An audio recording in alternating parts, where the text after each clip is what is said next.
ஓம் சாந்தி. 31/5/2023. இன்றைய முரளியின் கேள்வி பதில்கள். முதல் கேள்வி: தந்தை அடிக்கடி எதை புரிய வைக்கிறார்? அவ்வளோதானா? ஒரே ஒரு பதில் தானா? பாபா சொல்றாரு, ஆத்மா அபிமானி ஆகுங்கள். பரமாத்மா நமக்கு பாடம் சொல்லி கொடுத்து கொண்டிருக்கிறார் என்பதை உணருங்கள். நம்முடைய சன்ஸ்காரத்தை மாற்றிக்கொண்டு, பாடத்தை சொல்லி கொடுத்து பாபா என்ன பண்றாரு? நம்முடைய சன்ஸ்காரத்தை மாற்றிக்கொண்டு இருக்கிறார். மாத்துறாரா இல்லையா? ஞானம் சொல்லி சொல்லியே, படிப்பு சொல்லி கொடுத்து. அதனால தந்தையை அடிக்கடி எதை புரிய வைக்கிறாரு? ஆத்மா அபிமானி ஆகுங்கள். பரமாத்மா நமக்கு பாடம் சொல்லி கொடுத்து கொண்டிருக்கிறார் என்பதை உணருங்கள். நம்முடைய சன்ஸ்காரத்தையும் மாற்றி கொண்டிருக்கிறார். இதுதான் பாபா அடிக்கடி நமக்கு புரிய வைக்கிறார்.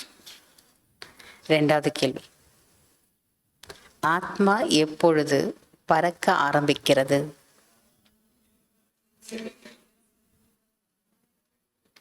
பாபா சொல்றார்,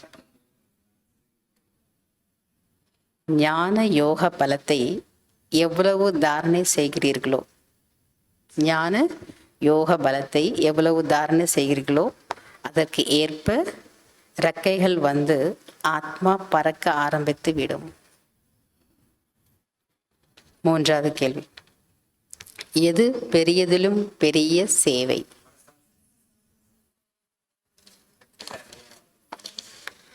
மனசா சேவை. அதற்காக உங்களை சக்திசாலியாக ஆக்கிக் கொள்ளுங்கள்.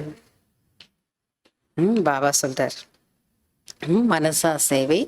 அதற்காக உங்களை நீங்க என்ன பண்ணணும்? சக்திசாலியாக ஆக்கிக் கொள்ளுங்கள். அந்த அளவுக்கு உங்களுடைய மனம் எப்படி இருக்கணும்? ரொம்ப பவர்ஃபுல்லா இருக்கணும். அப்போதான் உங்களால் என்ன பண்ண முடியும்? மனசா சேவை செய்ய முடியும். இருக்கா உங்களுடைய மனம் பவர்ஃபுல்லா இருக்கா? நான்காவது கேள்வி: நிறைய குஷி எப்பொழுது கிடைக்கிறது?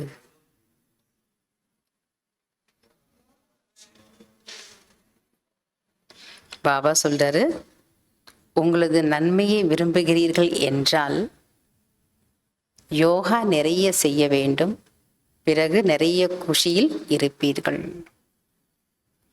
உங்களது நன்மையை விரும்புகிறீர்கள் என்றால் யோகா நிறைய செய்ய வேண்டும். பிறகு நிறைய குஷியில் இருப்பீர்கள். நல்லா யோகா பண்ணிட்டாலே முகம் எப்படி இருக்கும்? ரொம்ப சந்தோஷம், குஷியில் இருக்கும். அஞ்சாவது கேள்வி: எப்போது துக்கத்தின் அலை வராது? எப்பொழுது துக்கத்தின் அலை வராது? சுக வல்லல் தந்தையின் சுகஸ்வரூப குழந்தைகளாகி இருந்தால் துக்கத்தின் அலை வராது. சுகவல்லல் தந்தையின் சுகஸ்வரூப குழந்தைகளாகி இருந்தால் துக்கத்தின் அலை வராது. ஆறாவது கேள்வி: ஒரு சின்ன தவறு கூட செய்யாதீர்கள் என்று தந்தை ஏன் சொல்கிறார்? ஏனென்றால் உங்களை மாயை முழுமையாக கண்காணித்து கொண்டிருக்கிறது. எனவே சிறிய தவறு கூட செய்யாதீர்கள் என்கிறார். ஏனென்றால் உங்களை மாயை முழுமையாக கண்காணித்து கொண்டிருக்கிறது. எனவே சிறிய தவறு கூட செய்யாதீர்கள் என்கிறார். ஏழாவது கேள்வி: தடை எதற்கு வருகிறது?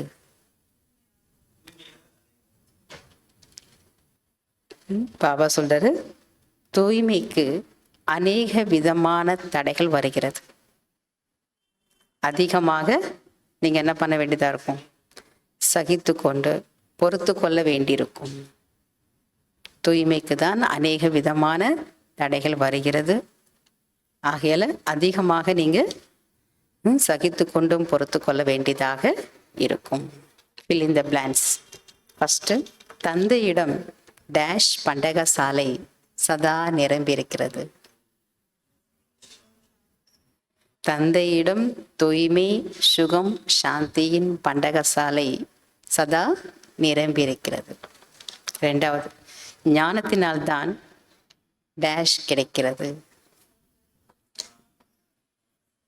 ஞானத்தினால்தான் சத்கதி கிடைக்கிறது. மூன்றாவது, ராஜ்யம் அடைவது டேஷ் போன்றதல்ல. ராஜ்யம் அடைவது சித்தி வீடு போன்றதல்ல.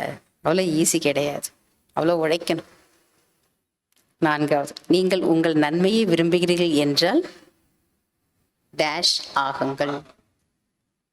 நீங்கள் உங்கள் நன்மையை விரும்புகின்றீர்கள் என்றால் டேஷ் ஆகுங்கள். நிறைய யோகா செய்யணுமா?